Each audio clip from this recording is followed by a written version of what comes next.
ತುಮಕೂರು ಜಿಲ್ಲೆಯಲ್ಲಿ ಬಿಜೆಪಿ ಸಭೆಗೆ ಜೇನುನೊಣಗಳ ಕಾಟ ಶುರುವಾಗಿದೆ. ಅಭ್ಯರ್ಥಿ ಸೋಮಣ್ಣರ ಸಭೆಗೆ ಜೇನುನೊಣಗಳಿಂದ ತೊಂದರೆ ಆಗಿದೆ. ಜೇನುನೊಣಗಳಿಂದ ತಪ್ಪಿಸಿಕೊಂಡು ಸಭೆಗೆ ಬಂದಂತ ಜನ ಓಡಿ ಹೋಗಿದ್ದಾರೆ. ತಿಗಳ ಸಮುದಾಯ ಭವನದಲ್ಲಿ ಇವತ್ತು ಮುಖಂಡರ ಸಭೆ ಅದು ನಿಗದಿಯಾಗಿತ್ತು. ಆದರೆ ಸಭೆಗೆ ಇನ್ನೂ ಕೂಡ ವಿ ಸೋಮಣ್ಣ ಅವರು ಬಂದೇ ಇಲ್ಲ. ಮುಖಂಡರು ಕೂಡ ಸಭೆಗೆ ಹಾಜರಾಗಿಲ್ಲ. ಸಭೆ ಆರಂಭ ಆಗೋದಕ್ಕಿಂತ ಮುಂಚೆನೆ ಜೇನುನೊಣಗಳ ಕಾಟ ಕೂಡ ಶುರುವಾಗಿದೆ. ತಿಗಳ ಸಮುದಾಯ ಭವನದಲ್ಲಿ ಮುಖಂಡರ ಸಭೆ ನಿಗದಿಯಾಗಿತ್ತು. ತುಮಕೂರು ಲೋಕಸಭೆಯ ಬಿಜೆಪಿ ಅಭ್ಯರ್ಥಿ ಆಗಿದ್ದಾರೆ ವಿ ಸೋಮಣ್ಣ ಅವರು ಸಭೆಯನ್ನ ಕರೆದಿದ್ರು. ಆದರೆ ಸಭೆ ಆರಂಭಕ್ಕೂ ಮುನ್ನವೇ ಜೇನುನೊಣಗಳಿಂದ ಕಚ್ಚಿಸಿಕೊಂಡಿದ್ದಾರೆ ಅಲ್ಲಿಗೆ ಬಂದಂತಹ ಜನ. ಅದಕ್ಕೆ ಅದರಿಂದ ತಪ್ಪಿಸಿಕೊಳ್ಳೋದಕ್ಕೆ ಜನ ಸಭೆಗೆ ಬಂದವರು ಕೂಡ ಹೊರಗೆ ಓಡಿ ಹೋಗಿದ್ದಾರೆ. ಆದರೆ ಇನ್ನೂ ಕೂಡ ಸಭೆಗೆ ವಿ ಸೋಮಣ್ಣ ಆಗಲಿ ಅಥವಾ ಮುಖಂಡರು ಇನ್ನೂ ಕೂಡ ಹಾಜರಾಗಿಲ್ಲ.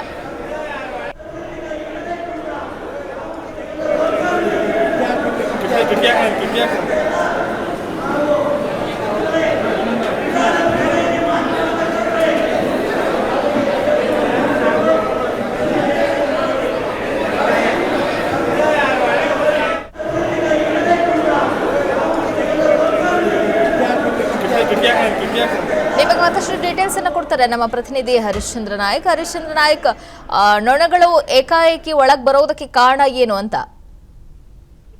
ಎಸ್ ದಿನಶ್ರೀ, ಏನೋ ಈ ಸೋಮಣ್ಣ ಅವರು ತುಮಕೂರಿನ ಬಿಜೆಪಿ ಅಭ್ಯರ್ಥಿಯಾಗಿ ಆಯ್ಕೆಯಾದ ನಂತರ ಪ್ರತಿನಿತ್ಯವೂ ಕೂಡ ಸಾಕಷ್ಟು ಓಡಾಟವನ್ನ ನಡೆಸ್ತಾ ಇರುವಂತದ್ದು. ಅದೇ ರೀತಿಯಾಗಿ ಎಲ್ಲಾ ಸಮುದಾಯದ ಮುಖಂಡರ ಜೊತೆ ಸಭೆಯನ್ನ ಕೂಡ ನಡೆಸಿ ತಮಗೆ ಬೆಂಬಲ ನೀಡುವಂತೆ ಮನವಿಯನ್ನ ಕೂಡ ಮಾಡ್ಕೊಂತಾ ಇದ್ದಾರೆ. ಈ ಒಂದು ಹಿನ್ನೆಲೆಯಲ್ಲಿ ಇವತ್ತು ತಿಗಳ ಮುಖಂಡರ ಸಭೆಯನ್ನ ಕೂಡ ಆಯೋಜಿಸಲಾಗಿತ್ತು. ಸೋಮಣ್ಣ ಅವರು ತಿಗಳ ಸಮುದಾಯದ ಮುಖಂಡರ ಜೊತೆಗೆ ಮಾತನಾಡುವಂತ ಒಂದು ಸಭೆ ಕೂಡ ಇವತ್ತೇ ನಿಗದಿಯಾಗಿತ್ತು. ಆದ್ರೆ ತುಮಕೂರು ನಗರದ ಮಂಜುನಾಥ್ ಕಲ್ಯಾಣ ಮಂಟಪದಲ್ಲಿ ಈ ಒಂದು ಸಭೆ ನಿಗದಿಯಾಗಿತ್ತು. ಸಭೆಗೆ ಸಭೆ ಆರಂಭಕ್ಕೂ ಮುನ್ನವೇ ತಿಗಳ ಸಮುದಾಯದ ಎಲ್ಲ ಮತದಾರರಿದ್ರು ಅವರೆಲ್ಲ ಈ ಒಂದು ಕಲ್ಯಾಣ ಮಂಟಪಕ್ಕೆ ಆಗಲೇ ಹಾಜರಾಗಿದ್ರು. ಈ ಒಂದು ಸಮಯದಲ್ಲಿ ಈ ಒಂದು ಮಂಜುನಾಥ ಕಲ್ಯಾಣ ಮಂಟಪದ ಗೋಡೆಯಲ್ಲಿ ಇದ್ದಂತ ಒಂದು ಹೆಜ್ಜೆನು ದಾಳಿಯನ್ನ ನಡೆಸಿರುವಂತದ್ದು.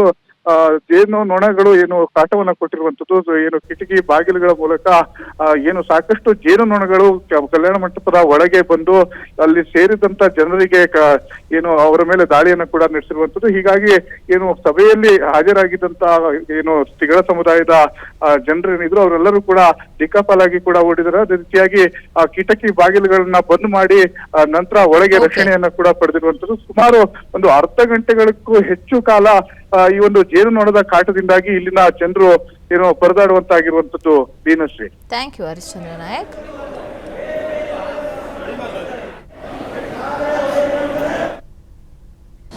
ಅನುಕ್ಷಣದ ಸುದ್ದಿಗಳಿಗಾಗಿ ವಿಸ್ತಾರ ನ್ಯೂಸ್ ಯೂಟ್ಯೂಬ್ ಚಾನೆಲ್ ಸಬ್ಸ್ಕ್ರೈಬ್ ಮಾಡಿ.